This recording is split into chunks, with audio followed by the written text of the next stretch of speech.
Hola, bienvenidos de nueva cuenta. Nos reunimos para ver otro tema interesante de nuestro curso. El tema que vamos a abordar del día de hoy son los laudos dentro de las juntas de conciliación y arbitraje o las sentencias en el nuevo procedimiento ante los tribunales laborales. Voy a subir la presentación. Vamos a iniciar nuestra sesión. Ya nos estamos acercando al final.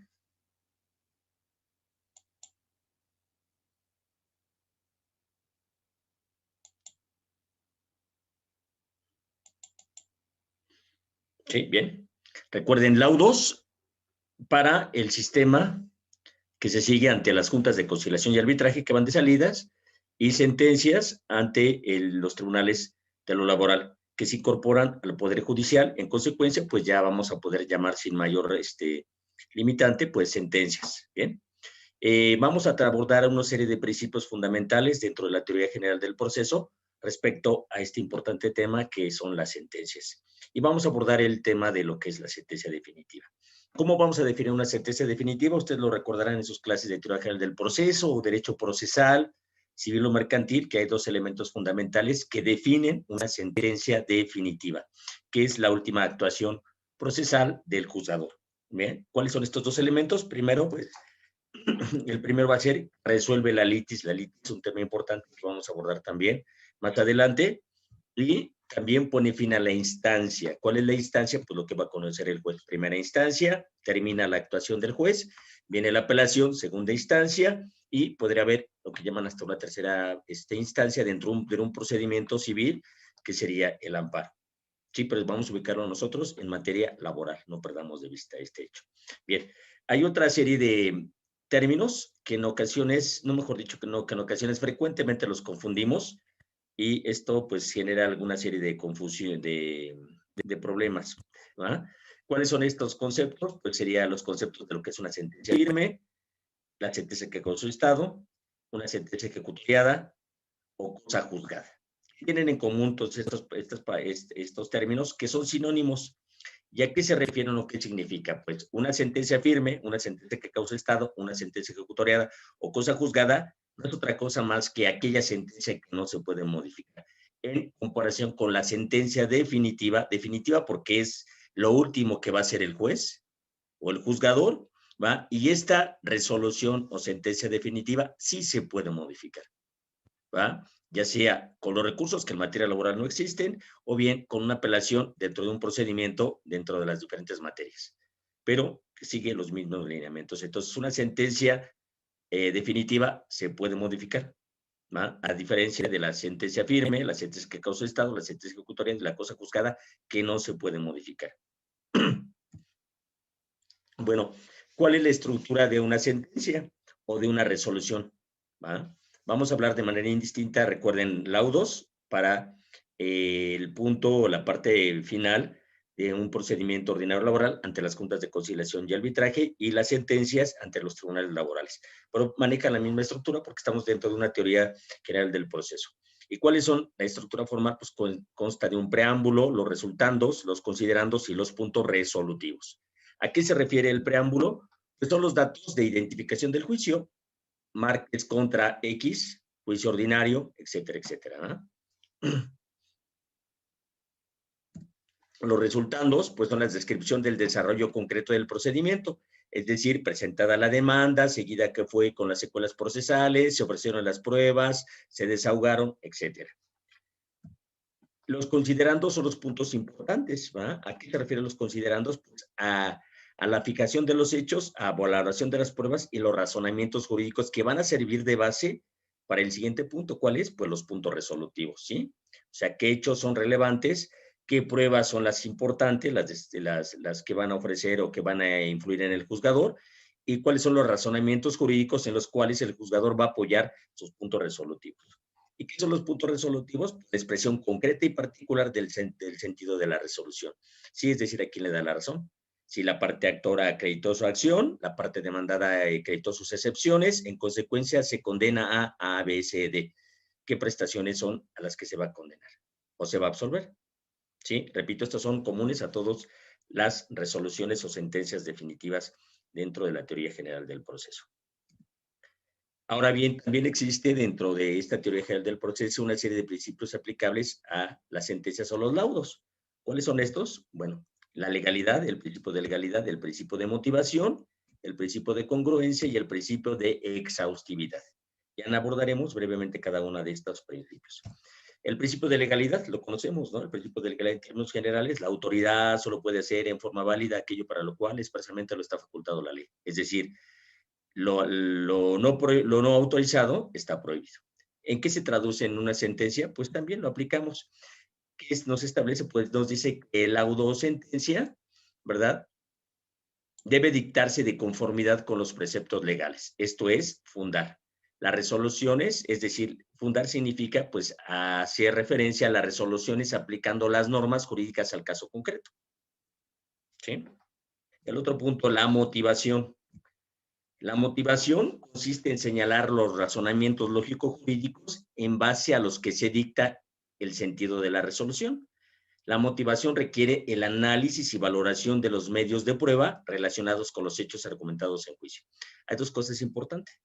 ¿Verdad? Primeramente, pues son los hechos argumentados. Recuerden, los hechos, ¿verdad? Que son los que van a motivar lo que se está demandando y la norma jurídica que es aplicable. Entre los hechos y la norma jurídica existe la prueba, un dato, un elemento de prueba que ahora muy mencionado dentro de la teoría del caso, dentro de los juicios orales y también lo vamos a manejar en el nuevo procedimiento. Entonces vamos a hablar de la motivación, recuerdan, pues aquellos razonamientos lógicos o los hechos en los cuales se apoya nuestra resolución junto con las pruebas. Seguimos con los principios de legalidad que ya analizamos, el de motivación, vamos a hablar la congruencia y también la exhaustividad. La congruencia, pues la congruencia, hay dos puntos importantes que vamos a considerar. ¿Qué es la congruencia? Pues el deber del juzgador de pronunciar sus fallos cumpliendo dos requisitos. Inciso A, el primero, que no contengan resoluciones contradictorias o que se contrapongan entre sí. Es decir, que los laudos o las sentencias pues deben de ser armoniosas, es decir, que en una parte no señale un punto y que ese mismo punto se redacte en un sentido opuesto. A eso nos referimos con esta parte de que se van a contraponer entre sí. El inciso B se refiere a que el fallo se debe pronunciar en concordancia entre lo reclamado y expresado tanto en la demanda como en la contestación de demanda y también con lo probado en el procedimiento. ¿Sí? Hay un principio importante que dice que la litis la fijan las partes. Entonces, pues lo que se argumentó por la parte actora, lo que se pidió por la parte actora, lo que se contestó por la parte demandada, ¿va? Y las pruebas que se aportaron, en base a eso, tiene que haber esa congruencia. Y hay un principio fundamental. ¿Qué dice el principio fundamental? Que el juzgador no podrá incluir temas no planteados por las partes ni condenar o absolver a alguien que no es parte en el juicio. Un punto fundamental. ¿Ok? Esto es la congruencia. El principio aplicable dentro de las resoluciones o las sentencias o laudos es la exhaustividad. ¿Sí? ¿Cómo definimos nosotros la exhaustividad? Pues el juzgador debe condenar o absolver resolviendo todos los puntos litigiosos que han sido materia del debate y también pronunciarse sobre todas las pruebas desahogadas en juicio. O sea, debe de agotar todo que se pidió. Voy descartando punto por punto de lo que se pidió, de lo que se excepcionó mi contraparte. Las pruebas que se ofrecieron, cada una de las pruebas tiene que pronunciarse en sentido afirmativo, en sentido negativo, cómo desahogaron y cómo las considera de cada una de las partes. Y sobre todo si hay incidentes pendientes de resolver. Recordemos que hay un incidente que no se resuelve en el procedimiento normal, que no es de previo especial pronunciamiento, sino que se resuelve hasta que se dicta la resolución. ¿Verdad? Bien. Una parte muy importante dentro de la materia laboral es la jurisprudencia. Seguramente ustedes lo recuerdan en sus diferentes cursos. Los profesores les han mencionado que las de jurisprudencia, como dice, decisiones de los tribunales federales, pues establecen criterios muy importantes. A través de la jurisprudencia llegaremos a darle una interpretación diferente a la norma jurídica, a la ley vigente. Entonces vamos a destacar nosotros dos puntos importantes de jurisprudencia, una jurisprudencia y una tesis que tiene que ver con nuestros temas. El primero de ellos se refiere a la fijación de la litis. ¿Sí? ¿Qué nos trae esta jurisprudencia? Dice, no es sino hasta la etapa de demanda y excepciones que se celebra en la Junta de Conciliación y Arbitraje que se fijará la litis. significando la actuación procesal anterior al el mero acto conciliatorio contenido en nuestra legislación laboral. ¿Qué destacamos? Que la litis, como ya señalamos, se fija con no simplemente con la contestación a la demanda, sino en la etapa de demanda y excepciones. Y vamos a recordar que la etapa de demanda y excepciones no nada más es la contestación, no es mi demanda y la contestación, sino hay una réplica, contrarréplica, y también ahí se señala una reconvención, ¿va? Entonces, en toda esta etapa de demanda y excepciones, en todo este periodo, es donde se fija la litis, y repito, no solamente en la demanda y la contestación de, lo vamos a tratar más adelante. Entonces es importante en dónde se va a fijar la litis, y recuerden que en el laudo o en la sentencia definitiva, el juzgador tiene que resolver esta litis o controversia que están planteando las partes. Entonces es importante determinar en qué momento se fija, porque eso es lo primero que tiene que resolver el juzgador dentro de su resolución o laudo. ¿Bien? ¿Cuál es la otra jurisprudencia? Esta es una tesis que nos dice el laudo incongruente por fijar la litis en forma incorrecta. Es importante, si una sentencia va a ser incongruente porque no fijó bien la litis, y en consecuencia, pues vamos a apelarla, vamos a combatirla a través del amparo. Y nos dice, si las juntas, al dictar sus laudos, fijan la litis en forma distinta a la debida, y así aprecian las pruebas rendidas, es claro que al no hacer una fijación correcta de los puntos cuestionados, se rompe con el principio de congruencia necesario para toda sentencia. O sea, si el juzgador no fija bien la litis, ¿eso qué implica? Pues que se rompe con un principio que es el de la congruencia. Entonces es fundamental, en cualquier laudo, lo primero que tendríamos que analizar es si se fijó bien la litis. Y la litis hay que ver qué plantea la parte actora, que contesta la parte demandada, qué pasa con la réplica, la contrarréplica, hasta que se cierra la etapa de demanda y excepciones. Pero es toda la etapa, recuerden, no simplemente es contestación y demanda, sino que existen otra serie de etapas, ¿va? O donde se le concede el uso de la voz a las partes, que también debemos de considerar para determinar o limitar la litis. Muy importante. Bien, ahora, ¿qué pasa en nuestra legislación? ¿Cómo lo establece nuestra legislación laboral de manera concreta? La legislación laboral establece que las resoluciones laborales van a ser de 3 tipos. Son acuerdos, autos y los laudos o las sentencias, ¿va? Esto va a ser un tanto, se separa de lo que conocemos nosotros en un procedimiento civil. ¿Cómo define a los acuerdos? Pues como simples determinaciones de trámite, ¿sí? ¿Qué sería un acuerdo? Pues que si yo pongo mi promoción, cabe decir agréguese a sus autos, ¿sí? Agréguese el escrito de la parte actora demandada para ser acordado en su momento procesal oportuno. ¿Y a qué llama autos? Pues llama autos o aplica el término auto a los incidentes o resoluciones interlocutorias. Recordemos, ya lo analizamos la sesión anterior.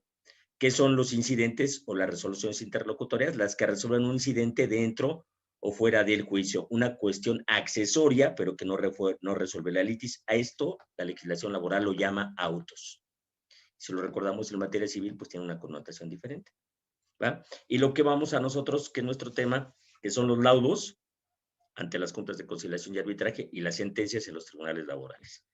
¿Cómo lo define? Pues lo define en el sentido de que un laudo o una sentencia va a ser aquella que deciden el fondo del conflicto. Conflicto, obviamente, es sinónimo de litis. ¿Quién fija la litis? Las partes. Una pretensión, una resistencia. ¿En qué momento se fija la litis? En determinar la etapa de demanda y excepciones, no simplemente con la contestación, que es correcto. ¿Sí? Hablaríamos de la contestación en un procedimiento normal, pero en materia laboral hay que recordar que es un poquito más profundo, ¿no? ¿En qué sentido más profundo? Pues que simplemente la etapa de demanda y excepciones no simplemente es la contestación de demanda, sino viene la etapa de réplica y contrarréplica. Bien. ¿Qué pasa de acuerdo con la legislación laboral? ¿Cuál es el contenido de los laudos o sentencias? Y lo establece de una manera muy clara. Dice, todo laudo o sentencia deberá contener, número 1, el lugar, fecha y tribunal que lo pronuncia. Número 2, nombres y domicilios de las partes y sus representantes, parte formal y parte material. Extracto de la demanda, su contestación, réplica y contrarréplica, y en su caso la reconvención y contestación a la misma, lo que deberá contener las pretensiones de las partes y los hechos controvertidos. Es decir, aquí se fija la litis. Todas estas etapas, o sea, recordemos, esto no sería tan sencillo simplemente con la contestación de la demanda, no, sino que existen otras etapas que son importantes otras actuaciones procesales para fijar la litis dentro del procedimiento laboral. Bien. Número 4, las pruebas admitidas y desaguadas y su apreciación en conciencia. Vamos a retomar este punto importante que también es su apreciación en conciencia. El extracto de los alegatos. Número 6, las razones legales o de equidad, la jurisprudencia y la doctrina que les sirve de fundamento. Jurisprudencia es fundamental, recuerden, no solamente en materia laboral, aquí significativamente, de manera particular, si invocamos jurisprudencia, si la tenemos presente, pues vamos a tener un resultado exitoso dentro de nuestros juicios. Y los puntos resolutivos, que es la parte medular. Este es el contenido de una resolución o de un laudo dentro de la Ley Federal del Trabajo. Ahora bien, seguimos con el contenido de lo que establece nuestra legislación respecto de las sentencias o los laudos. Y hay una parte importante que nos dice lo siguiente: las sentencias se dictarán a verdad sabida y buena fe guardada, y apreciando los hechos en conciencia. Esto lo recordarán cuando iniciamos nuestro curso, cuando hablamos de los principios en materia laboral, ¿va? Y hablábamos de cómo se dictan, ¿no? Y cómo se aprecian las pruebas. Pero esto, recordemos que, ¿qué significa en conciencia y a verdad sabida y de buena fe? Pues significa que el juzgador no necesariamente se tiene que sujetar a reglas o formulismos sobre la estimación de las pruebas. Estimación, recuerden, técnicamente se llama como la tasa de las pruebas, ¿sí? De libre apreciación, donde hay una tasa donde la ley lo está señalando, y un sistema mixto, ¿sí? Es cómo están tasadas las pruebas, cómo nosotros las vamos a valorar. Y en materia laboral solamente tenemos una prueba que es tasada, y es la prueba del testigo. Perfecto. Muy bien. Bueno, seguimos. Más adelante, la propia ley señala que asimismo expresará los motivos y fundamentos legales en que se apoya. Si tiene que señalar los fundamentos y los motivos, en consecuencia, pues no hay una libre apreciación, ¿va? Porque volvemos otra vez al principio de legalidad. Toda determinación de la autoridad tiene que estar fundamentada, y no es una libre apreciación. Si tengo que dar mis argumentos, mis razonamientos, en qué me estoy apoyando, y no esta libre apreciación aplicándola de una manera literal, ¿no? O sea, siempre este principio es fundamental en todas las determinaciones para todas las autoridades y en toda actuación. Y todo laudo o sentencia debe ser, pues obviamente, debe contener toda resolución, ¿sí? Deben ser claras, precisas y congruentes con la demanda y la contestación, lo que ya hemos analizado con anterioridad. Bien. Seguimos respecto del contenido de las sentencias o los laudos. Hay una parte muy importante. ¿En qué va a pasar cuando nuestra resolución o nuestro laudo condena a la parte demandada al pago de prestaciones en dinero? Bueno, aquí hay una cosa fundamental que nosotros debemos de tener presentes. En esta resolución, ¿sí?, se va a determinar el salario que servirá de base para la condena, ¿sí? También debe cuantificarse el importe de las prestaciones, y solo por excepción podrá ordenarse que se abra un incidente de liquidación. ¿Cuál es un incidente de liquidación? Recuerden que ya hablamos de los incidentes, que son de previo especial pronunciamiento, que existen otros incidentes dentro del procedimiento, como señalamos, un incidente de tacha de testigos. También vamos a ver que aquí se presenta un incidente de liquidación, un pequeño juicio, donde las partes van a cuantificar en pesos y centavos cuánto es lo que se reclama, ¿va? Y también va a ser un pequeño juicio. Presento mi promoción, el juez, el juzgador resolverá de considerar un término prudente para que le dé contestación mi contraparte. Ya que contestó o no, el juez determinará y va a dictar su sentencia, va incidental.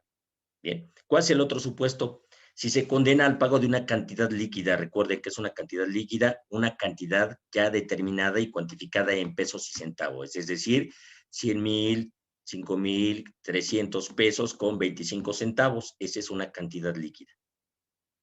¿Ah? Bueno, ¿qué va a pasar cuando es una cantidad líquida? Establecerá en la propia sentencia sin necesidad de incidentes, es decir, si la Junta condena al pago de 20,000, 30,000, 40, 50, 100, etcétera, ¿sí? Ya establecer una cantidad ahí, no tenemos que manejar ningún incidente, ¿sí? se establecen las bases con arreglo a las cuales se debe cumplimentar dicha resolución. Ahí se deben de establecer, ¿no?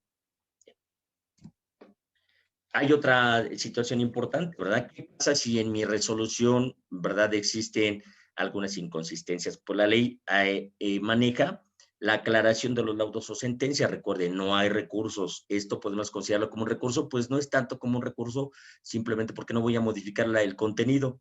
Voy a aclarar algún error de apreciación o alguna cuestión que no es congruente con lo que hemos narrado, pero que fácilmente se puede corregir. Para ello, los promotores tendremos 3 días, ¿va? Y son 2 puntos importantes. Uno, ¿sí?, una vez notificada la sentencia, las partes podrán solicitar la aclaración de la resolución para corregir errores o precisar algún punto. Es decir, la cantidad no es la adecuada, hay un error porque en los hechos se argumentó esto, lo está señalando y al cuantificarlo se presenta este error.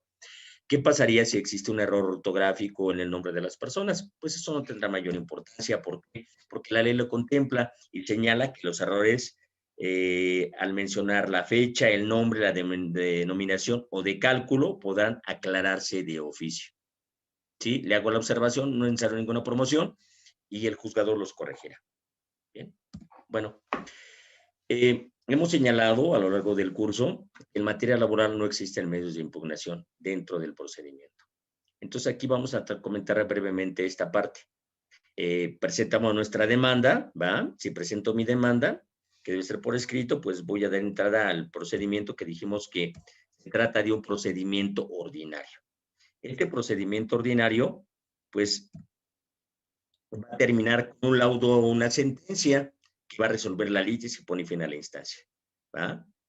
¿Qué va a ocurrir durante todo este procedimiento? Pues durante todo este procedimiento, el único medio que yo tengo para corregir los errores, las omisiones o los excesos del juzgador, pues simplemente la regulación del procedimiento. Y recuerden, pues si no tiene mayor formalidad, donde se presenta, en este momento, cuando se tiene uso de la voz, pues pido o solicitamos al juzgador que en la regulación del procedimiento para evitar una nulidad, ¿va? Bueno, pero si ya tengo mi laudo o mi sentencia que resuelve el fondo del asunto y pone fin a la instancia, pues vamos a ver que hay 2 disposiciones. Una, la primera que ya analizamos, que es la aclaración de un laudo o sentencia, y son 3 días. Ya señalamos para qué situaciones se presentan. El otro es el amparo. En este caso será un amparo directo. Este sería el elemento que tenemos para combatir nuestro laudo o sentencia solamente. Y son 15 días para hacerlo valer. Bien, bueno. Después de que se resolvió el laudo y se confirmó mi sentencia o lo que ocurrió, o lo que se señaló, ¿va? Vamos a necesitar determinar que el juzgador señale que nuestro laudo o sentencia causó estado, ¿sí? Causó estado, que es cosa juzgada, etcétera, ¿verdad? Para ello, pues tenemos que promover, ya que se causó estado, ¿qué significa? Que mi sentencia no se puede modificar o mi laudo no se puede modificar y que hay una condena a la contraparte para una cantidad que debe de pagar, ¿sí? ¿Esto qué implicaría? Pues que entra la etapa de ejecución. ¿Y qué pasa en la etapa de ejecución? Contrario a lo que nosotros hemos manejado de los medios de impugnación, aquí vamos a encontrar 2 recursos muy importantes. ¿Cuáles son estos? El recurso de revisión y el recurso de reclamación. ¿Correcto? ¿Sí? Y es lo que nosotros vamos a analizar con posterioridad en nuestra siguiente sesión. ¿Cuál sería la ejecución de los laudos o de las resoluciones dentro del procedimiento laboral? Bien, con esto damos por concluida nuestra sesión el día de hoy. Y ya sabemos que si tenemos algún comentario, alguna duda, como ha sido el caso, pues lo vamos a ventilar en nuestra sesión presencial. Perfecto. Nos vemos.